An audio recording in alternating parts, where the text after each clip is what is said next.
how to bring an Inkscape file into Scratch so that anything we draw in Inkscape can become our cool custom characters or pickups or backgrounds or whatever it is that you're creating. So I'm going to get started on Inkscape today. So here I am in Inkscape. I've got my Goomba drawing that I want to bring into Scratch now. So if I have him here, I can file, save as, and just make sure he's got a title that makes sense to me. Mine's called Goomba, and he's saved as an Inkscape SVG. Save. Now I'm going to bring him into Scratch. So here I am in Scratch, and in order to add a character, I go down here to choose sprite, and I'm going to go to upload a sprite. I'll go into my file where I keep my Inkscape and make sure I find my Goomba SVG right there, and I'll hit open.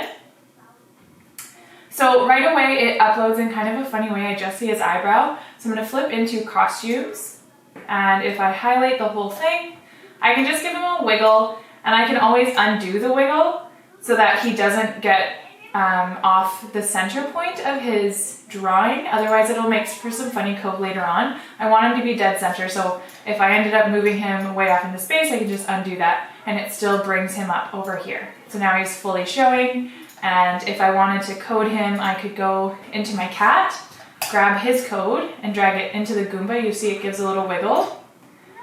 Now my Goomba has the code, and what I'm going to do is I'm going to delete my cat now. So now my Goomba is the character that I can move around. So the next bit that I'm going to do is I'm going to create my own custom background. So I'm going to go back into Inkscape. Here's my background. When I first started drawing this, what I did was I went to File and then Document Properties. And I made sure to set my document properties. So under custom size, I typed in 480 by 360, which is the size of an Inkscape playing background. And that made it so that I can actually just create within that and know that it's going to fit my Inkscape. And this is in PX, which is pixel units. So I'm going to close that. So here's my finished product. And I'm going to file and export my PNG image.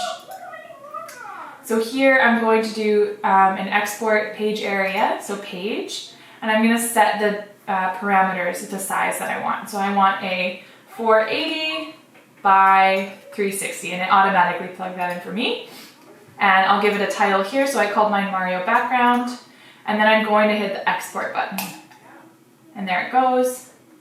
So now in Scratch, what I'm going to do is very similar to the sprite. I'm going to go down to this little bottom area where it says choose backdrop, upload a backdrop, and I'm going to pick my Mario background PNG file and hit open. And there right away my background fits. There's no adjusting I have to do because I made it the right size right off the bat. So my game is super cool, super customized, and ready to go. Thanks for tuning in, everybody. Make sure to subscribe so that you don't miss any of these really cool coding videos. Bye!